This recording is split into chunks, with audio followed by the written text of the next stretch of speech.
അംസ ഇങ്ങനെ നിൽക്കണ്ടേ, അതെല്ലാം അവസാനം തലവേദന കേസാവേ, വേണ്ടാത്ത വള്ളിയിലൊന്നും പിടിക്കാൻ പോകണ്ടെന്ന് പറഞ്ഞിട്ട് ഫുള്ള് മെസ്സേജ് ആയാലും അറിയുന്നവരൊക്കെ വിളിച്ച് പലതും പറയുന്നുണ്ട്.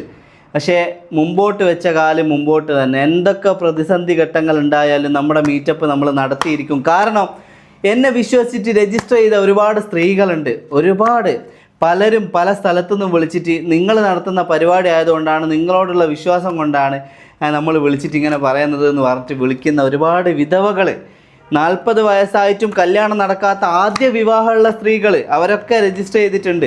പലരും പല വിഷയങ്ങളുള്ളവർ. അപ്പോൾ ഞാൻ ആദ്യം വിചാരിച്ചു നമ്മളെ പരിപാടിക്ക് സ്ത്രീകളൊന്നും രജിസ്റ്റർ ചെയ്യലുണ്ടാകുകയല്ല, ഇപ്പോൾ സ്ത്രീകളെ എന്തെന്ന് ഇപ്പോൾ ചെയ്യാമെന്ന്. പക്ഷേ ഏറ്റവും കൂടുതൽ രജിസ്റ്റർ ചെയ്ത സ്ത്രീകളാണ്. പക്ഷേ ആണുങ്ങളാരും മുമ്പോട്ട് വന്നിട്ടില്ല. എനിക്ക് പറയാനുള്ളത്, ആത്മാർത്ഥമായിട്ട് കല്യാണം നോക്കുന്ന നിങ്ങളാണെങ്കിൽ 45 വയസ്സ് മുതൽ ഒരു 75 80 വയസ്സ് വരെയുള്ള, 80 വയസ്സ് നമ്മൾ ലാസ്റ്റ് പറയാൻ കേട്ടോ, ഒരു 75 വയസ്സ് 80 വയസ്സിൻ്റെ ഉള്ളിലുള്ളവർക്ക് ആണുങ്ങൾ നിങ്ങൾ ധൈര്യമായിട്ട് കോൺടാക്റ്റ് ചെയ്യും. നമ്മളതിൽ വിളിച്ചതിലുള്ള പല ഏജ് ഗ്രൂപ്പിലുള്ള ആൾക്കാരുണ്ട്. 62 വയസ്സുള്ള സ്ത്രീകൾ മുതൽ 40 വയസ്സുള്ള സ്ത്രീകൾ വരെയുണ്ട്. 40 വയസ്സുള്ള ആദ്യ വിവാഹമുള്ളവരുണ്ട്, 43 വയസ്സുള്ളവരുണ്ട്. അങ്ങനെ ഒരുപാട് ആളുകളുണ്ട്. അവർക്കൊക്കെ യോജിച്ച ആണുങ്ങളെയാണ് ഇനിയിപ്പോൾ കണ്ടെത്തേണ്ടത് എന്ന് പറഞ്ഞ അവസ്ഥയാണ്. ഇത് പക്ക നമ്മൾ ആ വളണ്ടിയേഴ്സും കാര്യങ്ങളും ഒക്കെ വെച്ചിട്ട് ആ രീതിയിൽ തന്നെ ഓർഗനൈസ് ചെയ്ത് ചെയ്യുന്ന പരിപാടിയാണ്.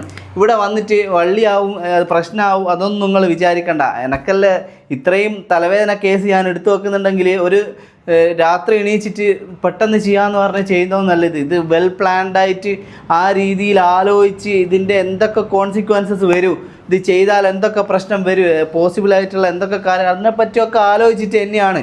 ഇനിയിപ്പോൾ ബാക്കി വരുന്നിടത്ത് വെച്ച് കാണാം. നമ്മളൊരു നല്ല കാര്യം ചെയ്തിട്ട് വരുന്നേ വരട്ടെ. പിന്നെ ചിലർക്ക് രജിസ്ട്രേഷൻ ഫീസിൻ്റെതാണ് പ്രശ്നം.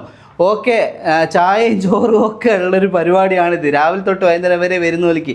അപ്പോൾ തുച്ഛമായൊരു രജിസ്ട്രേഷൻ ഫീസാണ് നമ്മൾ എല്ലാവരോടും പറയുന്നുള്ളൂ. അപ്പോൾ അതൊന്നും അനാവശ്യമായിട്ടുള്ള, ഇപ്പോൾ ഈ സോഷ്യൽ മീഡിയയിൽ ഇടുക എന്നുള്ളതല്ലാതെ നമുക്ക് വേറെ വഴിയില്ലല്ലോ ആളുകളിലേക്ക് ഇതെത്തുക എന്നുള്ളത് കൊണ്ട്. അതുകൊണ്ടാണ് ഞാൻ ഈ പറഞ്ഞിട്ടുള്ള കാര്യങ്ങൾ സോഷ്യൽ മീഡിയയിൽ ഇടുന്നത് തന്നെ.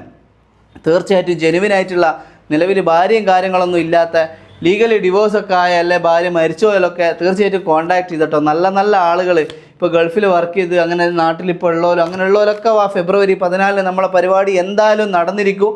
തീർച്ചയായിട്ടും നിങ്ങൾ പെട്ടെന്ന് ഇനിയും രജിസ്റ്റർ ചെയ്യ്. സ്ത്രീകൾ ഇഷ്ടംപോലെ രജിസ്റ്റർ ചെയ്യുന്നുണ്ട്. ഞാൻ ആണുങ്ങളോടാണ് പറയുന്നത്, നിങ്ങളൊന്ന് രജിസ്റ്റർ ചെയ്യ്. കല്യാണം നോക്കുന്നവരാണെങ്കിൽ, നിങ്ങൾക്ക് പേടിയാണെങ്കിൽ നിങ്ങൾ വരണ്ട. ഇതിലെന്തെങ്കിലും ഉടായിപ്പാണെന്ന് തോന്നുകയാണെങ്കിൽ വരണ്ട. എന്നെ വിശ്വാസമുള്ളവർ വന്നാൽ മതി. തീർച്ചയായിട്ടും ഈ പരിപാടി നടത്തിയിരിക്കും, അതിൽ നിന്ന് കല്യാണം റെഡിയാക്കിയിരിക്കും. ഒരുപാട് ആൾക്കാർ പലതും പറഞ്ഞ് നടക്കുന്നുണ്ട്, ഇതൊന്നും നടക്കുമല്ല, അതായത് അങ്ങനെ ഓലിക്കൊക്കെ കാണിച്ചു തരും പരിപാടി നടത്തിയിട്ട്. ഇൻഷാ അല്ലാഹ് പെട്ടെന്ന് തന്നെ രജിസ്റ്റർ ചെയ്താൽ.